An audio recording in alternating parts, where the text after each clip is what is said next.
So you want to get straight to the show. So you want to know what you need to know. You want to know what we're all here for. Well, you better get hip to Podcast by George. Podcast by George. Podcast by George. He knows what he's fighting for. It's Podcast by George. Podcast by George. Want to know what we're fighting for? Hello, hi, how are you? Welcome on in to another podcast by George. Just me today with a little bit of a caveat. We're going to have the great Jimmy Dore. I'm going to share some bandwidth and put on a special message from Jimmy Dore because it's really important and it's really good, and I think couldn't be more timely. And that'll be coming up at the end of the podcast, and I just wanted to get going here talking about the podcast by George. Jimmy Dore is a good example. I mean, a lot of what I have on the podcast, I like, obviously. Other people don't like, but don't judge something by whether or not you like it. Judge it by whether or not it's true. And it couldn't be more true where we are today, the week after Thanksgiving. And this is something you may not like, but it's the truth. I've been sitting here doing this podcast for a couple of years now, and I've got to troll all of the Twitter feeds and look at all of the websites and read all the news articles. And I know in the pandemic, a lot of you have been doing the same thing. And my God, I have been listening to people bitch, piss, and moan about what I call the orange dog poop. Donald Trump, the guy that we're finally going to scrape off of our shoe, it looks like. It looks like he's going to give up the ghost and we're going to get him out of the White House. That's why I'm wearing orange today, folks, kind of in honor of the orange dog poop that we're going to get off of our shoe. But people hate the man for any number of reasons. His bearing, obviously. My God, he is a sickening individual. He's a misogynist. Women in particular hate him for that. He's a liar, which I can't stand. And I can't stand the way that the media covers him. And everybody hates his Twitter feed and the lying, disgusting things that he says. And mostly, right now, what everybody hates is the COVID response. The guy has been lying to us. He hasn't been doing what he needs to do to save us, basically. But here's the thing. Flip on the news this morning, and what do I see? Thousands, tens of thousands, hell, I don't know, hundreds of thousands of Americans standing in line to get treated for COVID. Why? Because they didn't do what they were supposed to do. They didn't do what Fauci said. Everybody hates Trump because he doesn't do what Fauci says. Fauci said, stay home this Thanksgiving. If you got to have Thanksgiving dinner with family, just make it your immediate family. No. Millions of the same people that have been bitching about Donald Trump jumped on an airplane, flew all over the country, had Thanksgiving, came home. Now they're terrified, standing in a line, getting checked for COVID, hoping to hell that they don't die. And that's America 2020. We're getting ready to wrap up this year that, God, I hope it's not the new normal.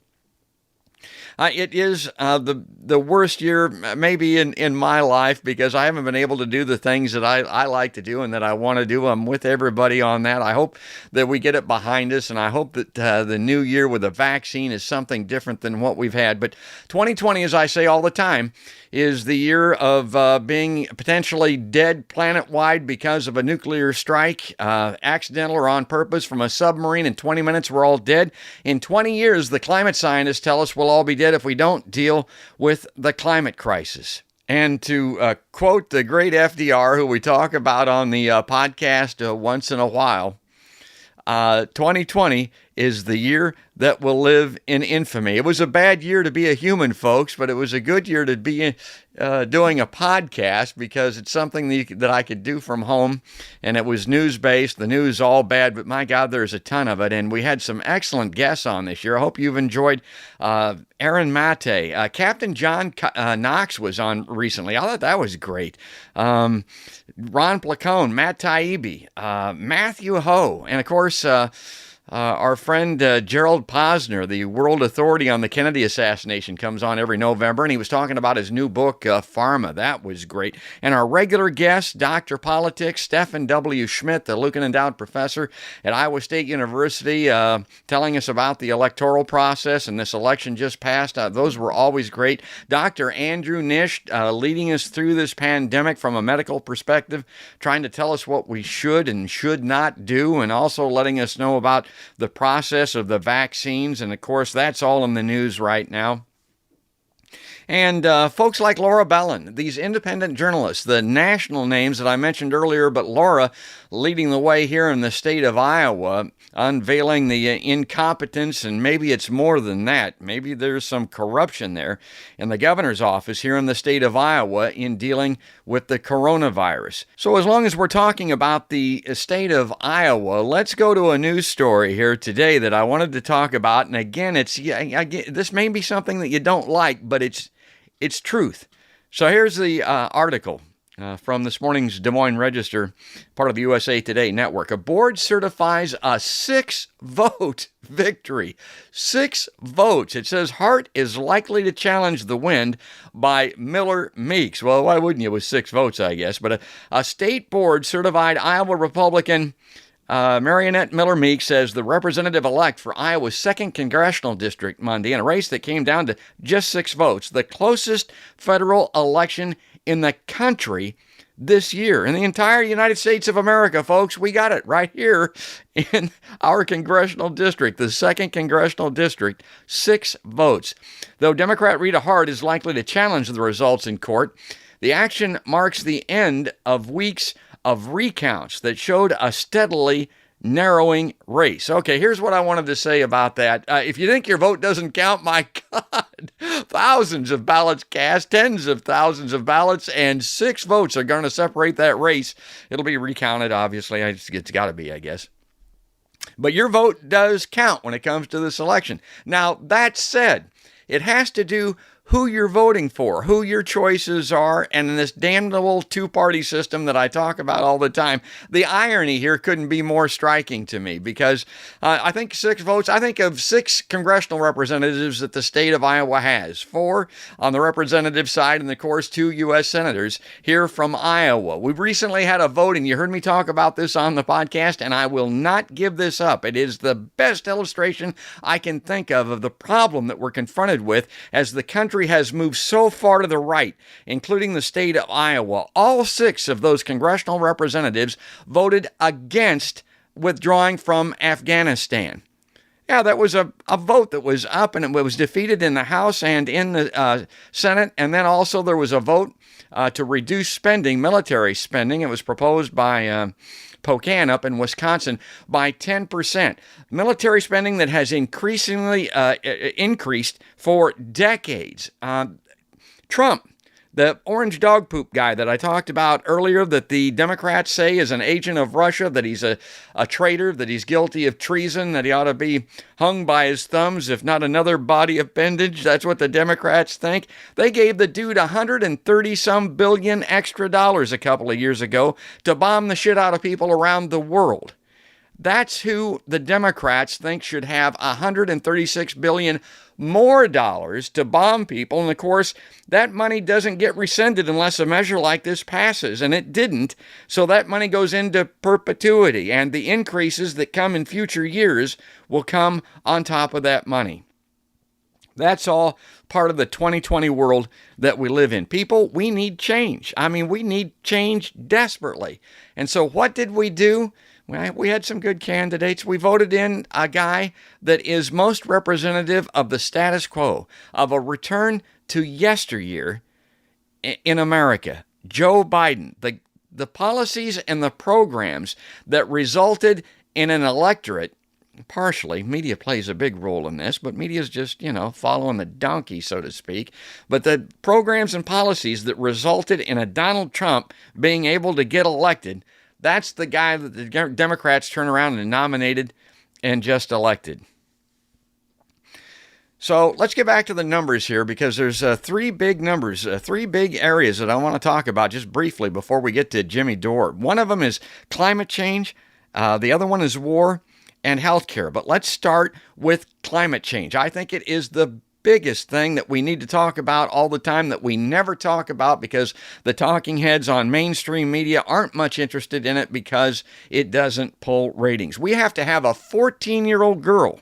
A 14-year-old girl this year came across the ocean in a boat to tell us about climate change that we're too dumb to understand and recognize ourselves. Nobody looked at it that way, but I did. I looked at it and I thought, oh my God, we got to have Greta Thunberg come over here and tell us what we need to know. But that's the situation that we're in. And a great example on a podcast by George, I interviewed one of our elected representatives here in the past year. I don't know if you saw that or not. I'm not even going to tell you who it was. It doesn't really make any difference. But there's been historic calamity here in the state of Iowa. Derecho, for one thing, but also this flooding initially in western Iowa, and now this extreme drought. And I asked the question, I said, when you go out and meet with these people, because they're going out and doing constituent service, basically they're holding hands and patting backs and telling them how they're going to help them and commiserating with them to a certain extent. But I said, are you talking to them about climate change? Because this is all about climate. And you could see the fear and trepidation in their eyes, a little bit of irritation too. They don't want to talk about climate change here in Iowa. Why? Because climate change and fixing climate change in particular runs contrary to the interests of big ag. Farm Bureau isn't much interested in talking about that. All of the big money supporters of these political candidates are not interested in pursuing climate change. Yet that's the thing that's causing all of this that we should be talking about first and foremost. And I call all journalists, anybody that's in a newsroom here in Iowa as an example, and I used to be, but if you're in a newsroom, radio and television particularly, if you're doing the weather on television, I call on you to play a role in this. Start talking about these calamitous weather conditions that are coming one on top of the other, day after day, week after week. Start framing that discussion, that narrative, in the context of climate change. So, okay, what's the big two? What's the second item on the big three list in the 2020 world of podcasts by George? It is war. After 9/11, as everyone knows, Congress basically abdicated its responsibility. They just gave up, tossed in the towel, turned it over to the chief executive, George Bush at the time. And the wars that we're currently involved in are basically a function of the executive branch. Congress isn't declaring wars anymore. They just give the money for the bombs, basically. We're involved in 7 wars right now. A lot of people aren't even aware of that. When Biden came into office, we had 2 wars going on. We now have 7. Where are the 7 at? The list includes Afghanistan, Iraq. Yeah, we're still bombing the shit out of Iraq, believe it or not. Syria, Yemen, which is something that we're hoping Joe Biden will do something about immediately upon taking office. We have to pull back our support from Saudi Arabia and the murderous, a lot of people liken it to genocide, the war that's going on in Yemen at the behest, basically, of Saudi Arabia with full support from the United States. We're also in Somalia, Libya, the failed nation state, a huge embarrassment, open slave trading on the streets of Libya, a horrible circumstance there, and in Niger.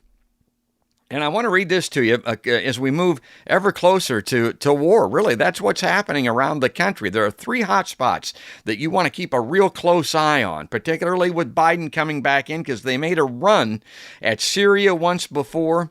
Afghanistan is certainly on the table.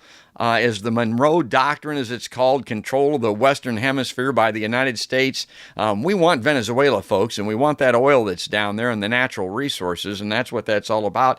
And, of course, this circumstance with Iran. I'm going to start off by putting this up on the screen. I use this all the time. Here is the provocative nation of Iran. Take a look at this. Those dirty Iranians that are out causing all of this trouble, trying to spread their crazy brand of aggression around the globe. You see all those American flags around the nation state of Iran? Those are U.S. military bases. And also warships are in the Gulf there that you don't see. We have Iran more than surrounded. Do you know that the United States has 800 to 1,000 military bases around the world? The next leading country is, I think it's Russia, has like 3. This is not an exaggeration. It's truth. A lot of people aren't aware of this, but you're probably following the news here today about the circumstance with Iran and the killing of that Iranian nuclear scientist by Israel. This is from the Associated Press today. From Tehran, a top Iranian security official on Monday accused Israel of using electronic devices to remotely kill a scientist who founded the Islamic Republic's military nuclear program in the 2000s. And maybe you saw the podcast by George just recently with Matthew Ho, but one of the most important points made on that show was drones and these electronic devices. You read about these things, they just go across the transom. You just kind of let it go in one ear and out the other. I do too. But the main point to be made about this, or one of the main points, is these things that start over there, that start in our best interest, or Israel's best interest, as you see here, those things come to a community near you. They come to a country that you're well aware of. And again, the example is the nuclear proliferation. At one time, the United States was the only nuclear power. At one time, there were only two, but now there are nuclear powers all over the world, and there are plenty of people, myself included, that wish the damn thing had never been invented, although some people believe it hastened the end of World War II.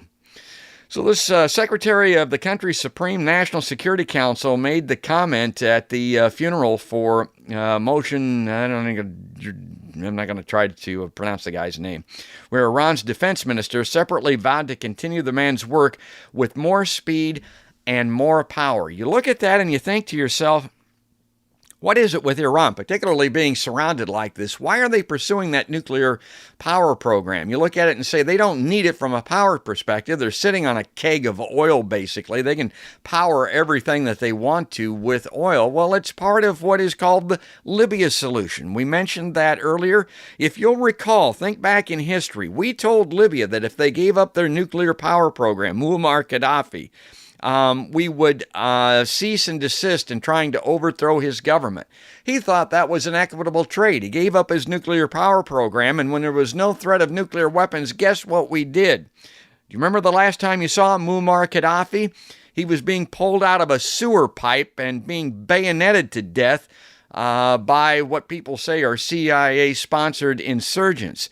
So we went to North Korea and said, hey, North Korea, give up your nuclear weapons and we'll cease and desist. We'll be nice guys and we won't try to overthrow your country. North Korea said, to hell with that. We are not going to have a Libya solution in North Korea. And believe me, those guys down in Iran know the same thing. And when that Iranian nuclear peace treaty was struck down by the Trump administration, the Iranians were starting to see the handwriting on the wall, and they went right back to trying to protect themselves, I think, the only way they know how, which is by having nuclear weapons. If they have nuclear weapons, the United States can't and won't try to go in there and just overrun the country and pull the leader out of a sewer pipe at the tip of a bayonet. But as long as they have the nuclear weaponry. But if they don't, that's called the Libya solution, and that's what's going on over there, and that's why Iran is started again to begin the process of developing a nuclear weapon. So that's Iran, Israel, the United States. That's really the news of this day. Let's move along here because we're running out of time, and I want to get to this piece by Jimmy Dore. I want you to see this because it's great, and it has to do with the third of the big three items that I started to talk with off the top, which is healthcare, Medicare for All. Here we are in the midst of a pandemic, and 50 million Americans are basically they're without health care. They're going to need treatment. They're going to need help. People that have had COVID could have symptoms. They could have this long hauler thing that they talk about, an effect of COVID-19 for months, if not years.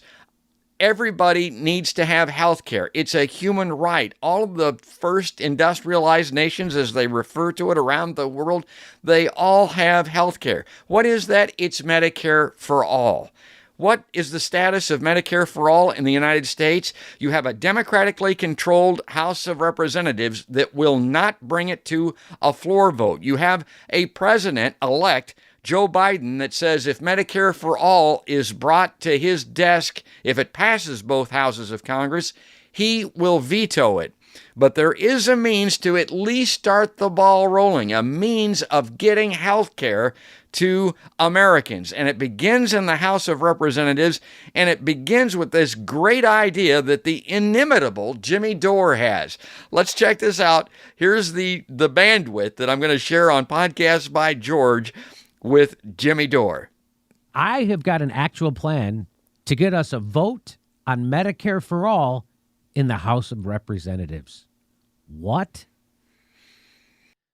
All that is required to get a vote on Medicare for All in the House of Representatives is for 15 congressional progressives to use their power. Will they? Because America needs Medicare for All right now. Okay? We're in the middle of a pandemic. As people are losing their employment, they also lose their health care. This doesn't happen in any other first world industrial country on the planet. And just so you know, what is happening right now, the government denying you health care in the middle of a pandemic, this is not normal. No matter what they say, this is not acceptable or normal. Congress just gave trillions of dollars to the top billionaires, subsidizing Wall Street's frenzy of profiteering while millions of families are on the financial brink. Not only does America need Medicare for All, America wants Medicare for All. You think I'm kidding? There it is. The solution is one of the most popular policies in the nation. One of the most popular policies of the nation, which is supported by overwhelming majorities of Democratic Party voters and supported by the majority of Republican Party voters. Yet the Democratic Party majority Speaker of the House has never put Medicare for All on the floor for a vote. Who do they really work for? And now, Democrats have nominated Nancy Pelosi to be the Speaker of the House again without a challenge. To win the House speakership, Pelosi needs to secure the majority of the full House. The House votes the first week of January. This is our leverage.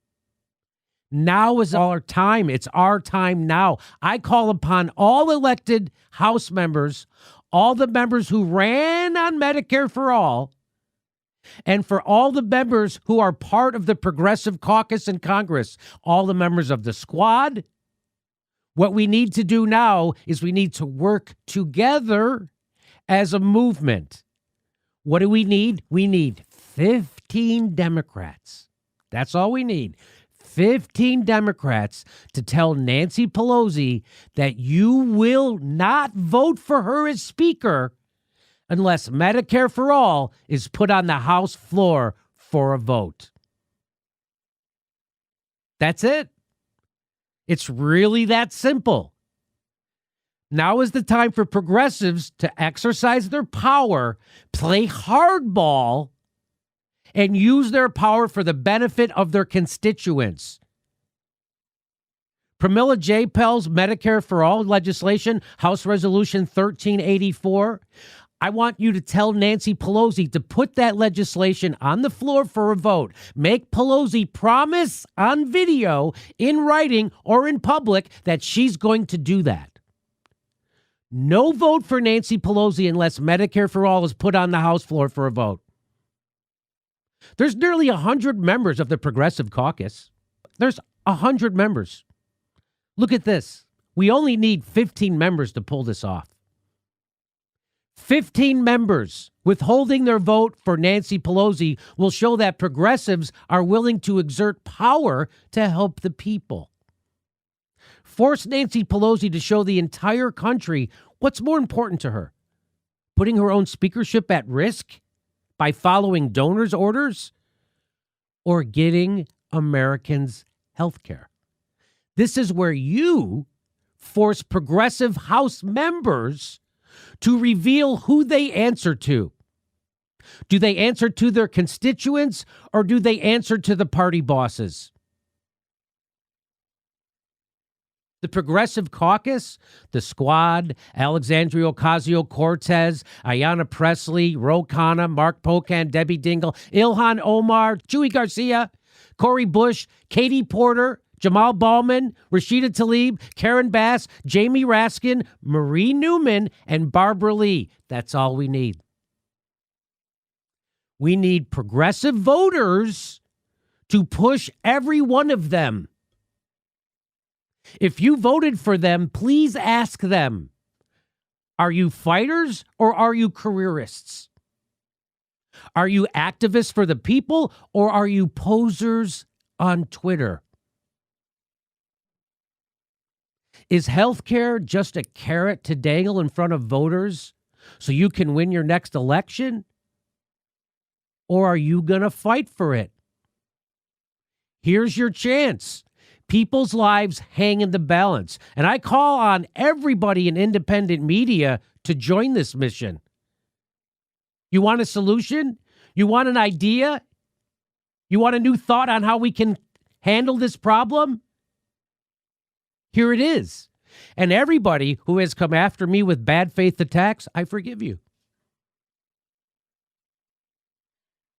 Join me in Medicare for All. Join me in this. Anybody I've gone after who sincerely wants to see Medicare for All enacted, forgive me. We need to work together. I take no ownership of this. We do this together. This is beyond just our YouTube channels or whatever. We must realize that this is not a fight over abstract concepts or nuanced ideological differences. This is Medicare for All. People's actual lives depend on us doing this. Workers, young people, mothers, students, our friends, our neighbors, our own families. We got to call upon progressives who are elected officials, the elected officials that you helped get elected. Call upon them with one voice. No vote for Nancy Pelosi unless Medicare for All is put on the House floor for a vote. And if we are able to do this, I will take back everything I've ever said about everybody. I'll put my words in a big pot, pour ketchup on it, and I'll eat them. But I'm begging you. Now is not the time to protect your elected officials. Please pressure the progressive elected officials in Congress to please withhold their vote for a speaker and get us a vote on Medicare for All. And make me eat every word I've ever said about the squad and their strategy of pushing the Democratic Party. I would love to. Now is the time. We need to make sure people have health care, not just during a pandemic, but after the pandemic and beyond. Medicare for All is low-hanging fruit. You debate Medicare for All on the floor of the House, and Medicare for All wins. That's why they won't bring it up for a vote. The progressive movement has been ready to fight this battle, and now's the time to fight this battle. No vote for Nancy Pelosi until Medicare for All is put on the House floor for a vote.